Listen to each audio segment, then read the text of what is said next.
आज की डेट में आपको इंटरनेट पे दो कैटेगरी के लोग दिख जाएंगे। एक वो लोग जो कह रहे हैं कि जोमैटो का जो आईपीओ है वो अभी तक का सबसे बढ़िया आईपीओ जाने वाला है, अगर हमने जोमैटो के आईपीओ में इन्वेस्ट किया तो हमारा पैसा मल्टीप्लाई हो जाएगा। और वहां पर दूसरी कैटेगरी के लोग हैं जो बोल रहे हैं कि जोमैटो के आईपीओ में इन्वेस्ट मत कीजिए, ऑलरेडी लॉस मेकिंग कंपनी है और इसमें इन्वेस्ट करने पे कोई फायदा नहीं होगा। वेल, आपको क्या लगता है आप डेफिनेटली कमेंट्स में बता सकते हैं, बट अब हम आगे बढ़ेंगे। देखिए, मैं आपको एक चीज बोलूंगा, do not invest in what you do not understand. आप कभी भी उस चीज में इन्वेस्टमेंट मत कीजिए जो आपको समझ नहीं आती। आपको बहुत सारे लोग मिलते हैं, आपके इनफैक्ट रिलेटिव्स भी ऐसे ऐसे होते हैं जो आपको बताएंगे ये वाला बिजनेस कर लो, ये वाला बिजनेस बहुत अच्छा चल रहा है, तुम इस सेक्टर में आ जाओ, इस चीज की फैक्ट्री डाल लो। अब मैं आपको एक ही चीज बोल रहा हूं, मैं आपको ये बोल रहा हूं कि आप कभी भी उस चीज में इन्वेस्ट मत कीजिए जो आपको समझ नहीं आती। अगर आपको एक बिजनेस के बारे में बिल्कुल नहीं पता, आपको वो समझ नहीं आता, तो डेफिनेटली आप उसमें लॉस कर सकते हो। आपने इन्वेस्टमेंट भी कर दिया, आपको नहीं पता कि आप कहां पे इन्वेस्ट कर रहे हो, तो पैसा जहां जा रहा है वो सही हाथों में है, गलत हाथों में है, आपको नहीं पता। और जब आपको अपने पैसे के बारे में नहीं पता, इन्वेस्टमेंट के बारे में नहीं पता, तो लॉस होना तय होता है। यहां पे कुछ कंसेप्ट्स ऐसे हैं जो मैं चाहता हूं कि आप पहले समझ लें। अगर आप जोमैटो के आईपीओ में इन्वेस्ट करने वाले हैं, आपने कर दिया है, तो आपको कुछ कंसेप्ट्स पता होने बहुत ज्यादा जरूरी है। सबसे पहले देखिए, जोमैटो के पास आज क्या है, ये है क्या चीज।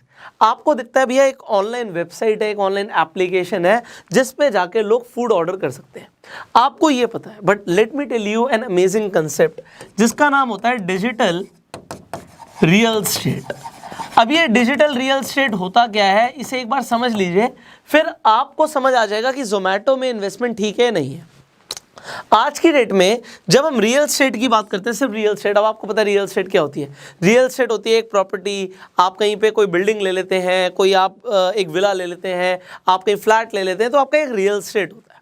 अब जरा इमेजिन कीजिए, एक बहुत चलता हुआ रोड है, एक ऐसा रोड है जो बहुत ज्यादा चलता है, इस पर बहुत ज्यादा ट्रैफिक है और इसके दोनों साइड पे कुछ प्रॉपर्टीज हैं।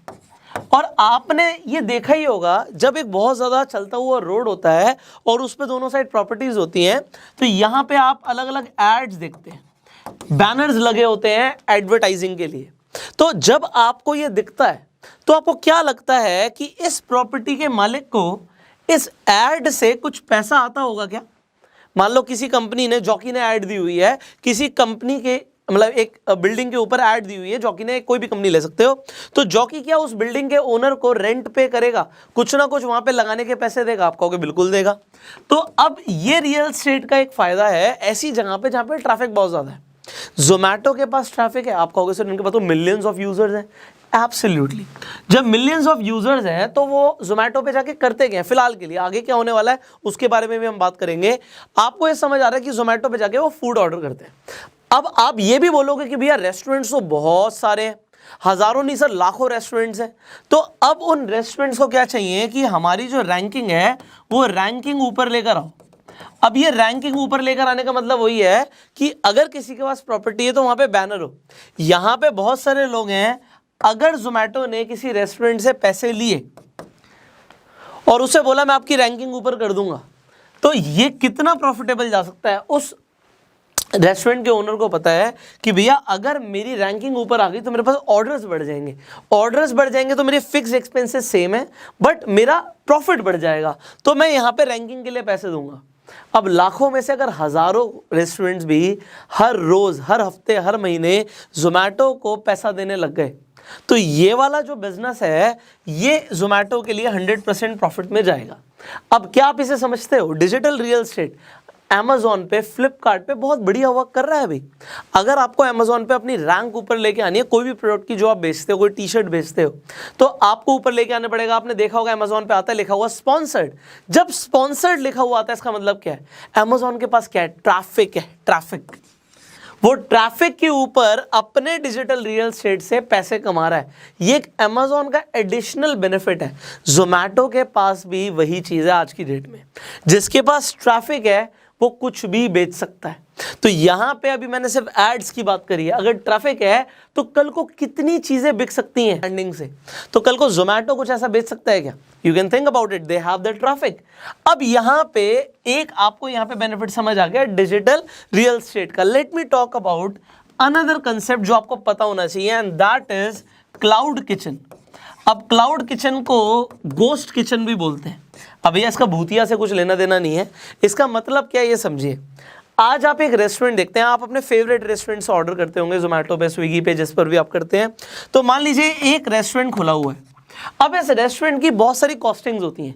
ज़्यादातर जो रेस्टोरेंट्स खुलते हैं वो जो ओनर्स होते हैं वो अपनी जगह पे नहीं खरीदते, वो रेंट पे उस जगह को लेते हैं।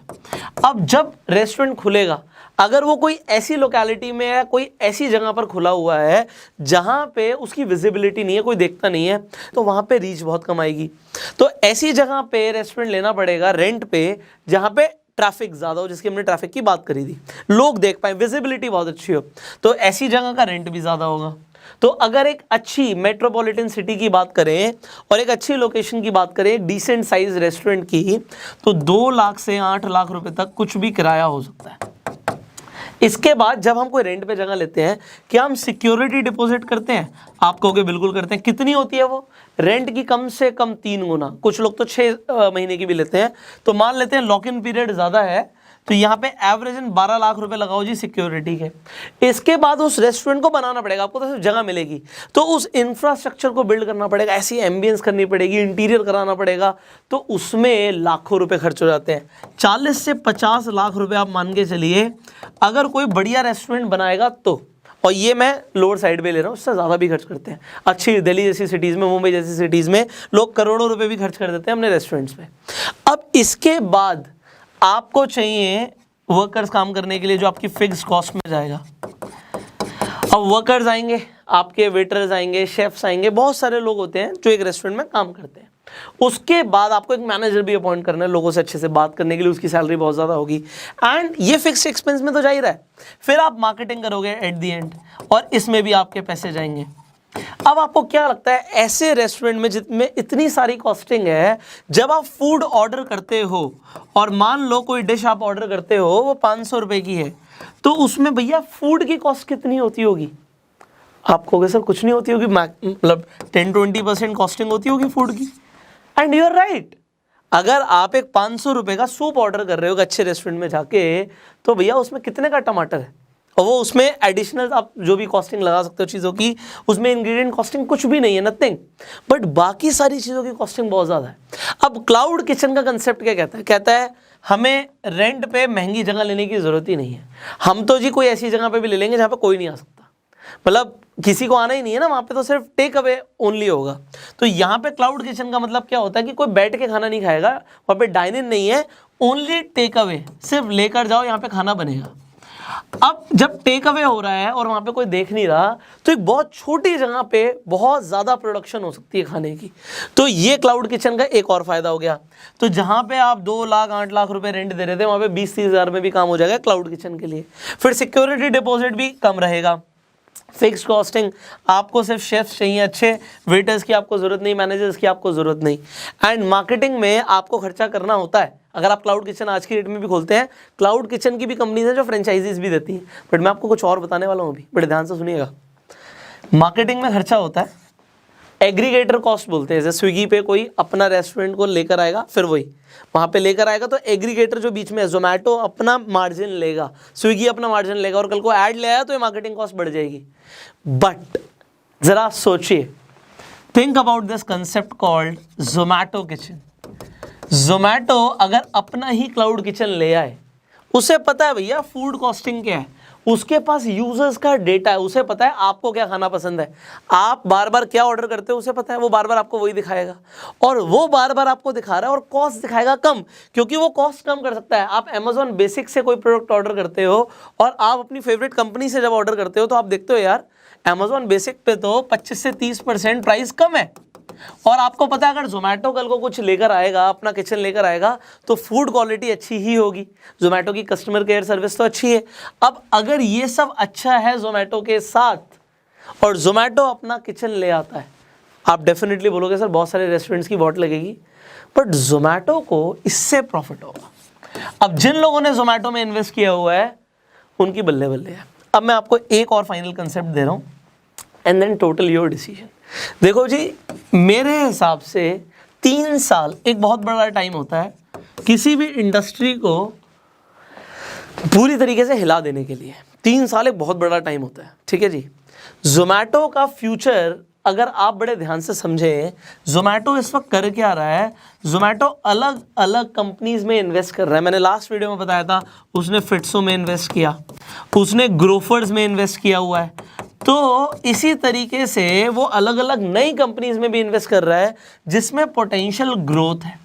अब खुद लॉस में होने के बावजूद भी इतनी इन्वेस्टमेंट अगर एक कंपनी कर रही है तो वो कंपनी बहुत ज़्यादा एग्रेसिव है।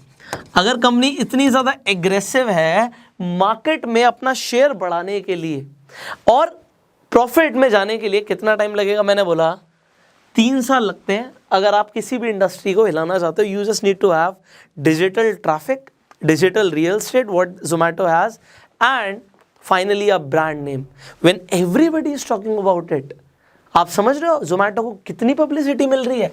ये आईपीओ के चक्कर में Zomato का नाम कितना ज़्यादा हो गया, और ये नाम जो बढ़ रहा है, ये फ्री पब्लिसिटी जो मिल रही है उसे, ये publicity will add to the profits of the company very soon, and हो सकता हो भी रहे हो।